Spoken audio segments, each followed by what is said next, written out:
Halo pencari fakta, kembali lagi bersama saya di channel presentasi ini. Untuk yang baru bergabung, saya ucapkan selamat datang. Sebelumnya, saya mengajak Anda untuk tekan tombol subscribe. Ini akan sangat bermanfaat untuk Anda, pengetahuan baru yang tak diajarkan di sekolah.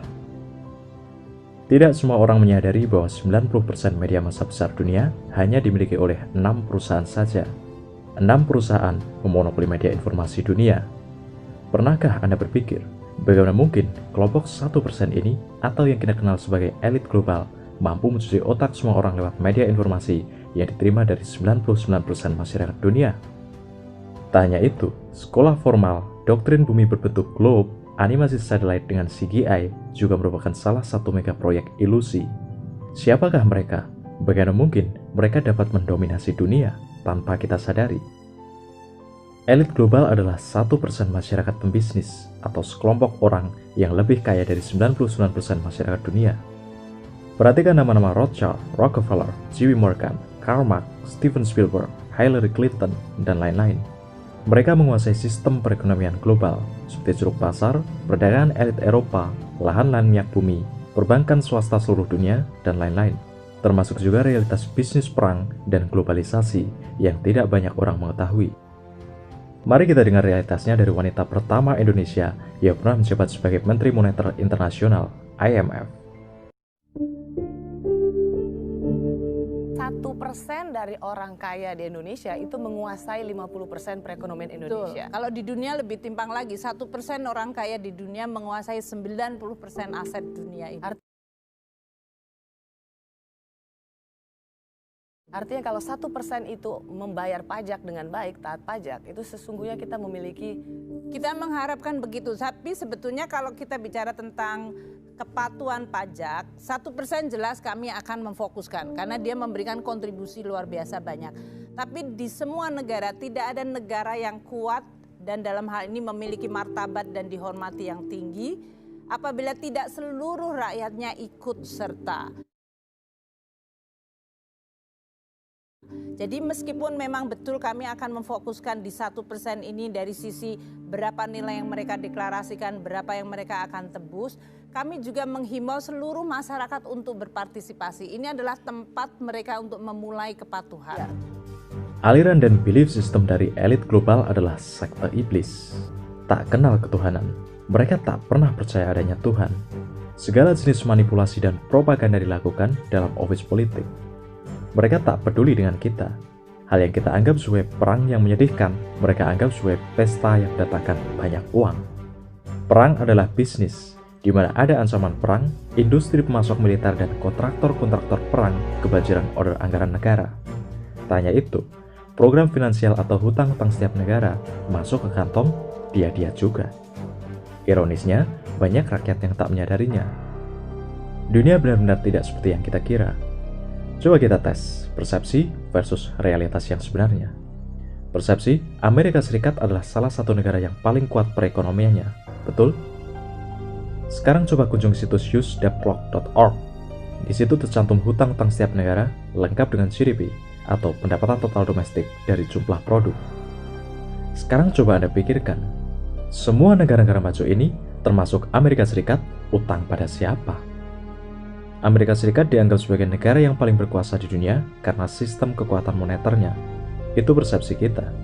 Realitasnya, hutang Amerika Serikat tahun 2016 adalah 19,1 triliun dolar. Mari kita lihat laporan Bank Central Federal Reserve. Sejak tahun 2006-2016, jumlah uang dalam peredaran adalah 1,46 triliun dolar. Berarti hutang Amerika Serikat 13 kali dari jumlah uang dalam peredaran. Kesimpulannya, jika Amerika Serikat atau negara yang paling berkuasa itu memiliki surat utang yang kurang lebihnya 19 triliun dolar, maka yang memberi utang itu siapa? Siapa yang lebih kaya dari negara-negara sehingga mampu memberi utang pada setiap negara? Inilah kelakuan elit global, merampok semua negara dengan pajak yang dibebankan pemerintahan kepada rakyat. Ini bukan masalah bodoh atau pintar, melainkan skema akibat ikut sistem yang zalim. Jangan salahkan pemerintah, mereka ikut sistem yang ditanamkan oleh the global elite. Apa yang akan mereka lakukan dengan utang-utang setiap negara yang pastinya tidak mungkin terbayar itu? Skema apa yang selanjutnya akan terjadi? Ini akan dijadikan senjata untuk memaksa menciptakan sistem mata uang tunggal dunia di bawah satu pemerintahan, one world currency, one world government, yaitu realisasi tatanan dunia baru, New World Order, di bawah kendali mereka. Musuh kita bukan ras, bukan agama. Musuh kita adalah elit global.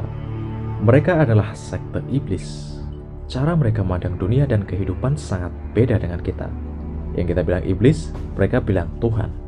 Yang kita bilang pembunuhan yang keji, mereka bilang ritual kurban yang suci. Mereka adalah antitesis dari semua agama, the Antichrist. Bahasa Arabnya, Al-Masih Ad-Dajjal. Satu kali lagi saya jelaskan bahwa 1 Mei 1776, Rothschild membentuk kelompok satanik bernama Bavarian Illuminati di area Bavaria, Jerman Tenggara. Yang jadi eksekutif adalah Adam Weishaupt, seorang profesor hukum di Ingolstadt University. Adam Weishaupt bukan pendiri Illuminati, melainkan orang yang tampil dominan dalam organisasi ini. Pendiri sebenarnya ada di belakang layar, Rothschild, inti dari the global elite. Seperti yang saya katakan di awal, soal argumen presentasi ini bukan merupakan opini saya sendiri. Saya hanya merangkum dan menyampaikan realitas yang sebenarnya. Semua data-data ada di depan mata, tapi kebanyakan orang ignorant. Untuk mengetahui informasi seperti ini, tidak diajarkan dalam formalitas sekolah, SD, SMP, SMA. Di Wikipedia pun juga tak ada. Wikipedia adalah media informasi elit global. Tak semua informasi bisa dapat di situ. Jika ada di Wikipedia, berarti itu informasi yang sudah umum sekali. Buka Library of Congress atau majalah Time. Anda akan menemukan banyak informasi yang sengaja diarsipkan di situ. Konsep dari makar siklus relatif ini sekarang banyak terorganisir dalam cabang-cabang Freemason di berbagai negara. Salah satu implementasi dari konspirasi ini ada dalam beberapa jenis musik yang mengandung unsur satanisme. Seperti yang saya katakan di awal, secret society adalah di mana organisasi yang dipimpin dianggotakan untuk menjalankan suatu tujuan yang bersifat rahasia. The secret doctrine. Tak semua orang dapat bergabung dalam anggota mereka. Anggota-anggota mereka direkrut dan seleksi secara kritis demi menjaga kredibilitas, stabilitas, dan otoritas. Sebagian besar direkrut dari tokoh-tokoh yang paling berpengaruh terhadap mayoritas umat manusia. Salah satunya adalah artis dan produsen musik. Kita akan bahas skema musik ini di lain pemaparan. Kita tahu 90% masyarakat dunia adalah mayoritas, followers. Oleh sebab itu, jangan heran jika banyak media dan sumber informasi zaman sekarang terselubung dengan teori konspirasi. Istilah konspirasi adalah suatu persekongkolan rahasia yang direncanakan secara diam-diam untuk memperoleh suatu tujuan. Konspirasi berasal dari bahasa Romawi atau Itali, conspirare. Spira itu bernapas, kon itu bersama. Conspirare, bernapas bersama, bersekongkol dan bersiasat secara diam-diam. Tak ada konspirasi yang lebih eksklusif dibanding konspirasinya elit global. Aliran mereka terselubung dengan secret society yang dikembangkan oleh Madame Blavatsky, seorang cenayang asal Rusia. Perhatikan judul bukunya, The Secret Doctrine, gabungan dari sains, agama, dan filsafat. Selain fasisme Hitler yang mendirikan Nazi, Presiden George Bush, baik yang senior maupun yang junior, dua presiden Amerika Serikat ini adalah sama-sama penganut aliran mistik Blavatsky Secret Society pada cabang yang bernama Skull and Bones di Yale University. You were both in Skull and Bones, the secret society. It's so secret we can't talk about it. You both were members of Skull and Bones, a secret society at Yale. What does that tell us? Not much, because it's a secret.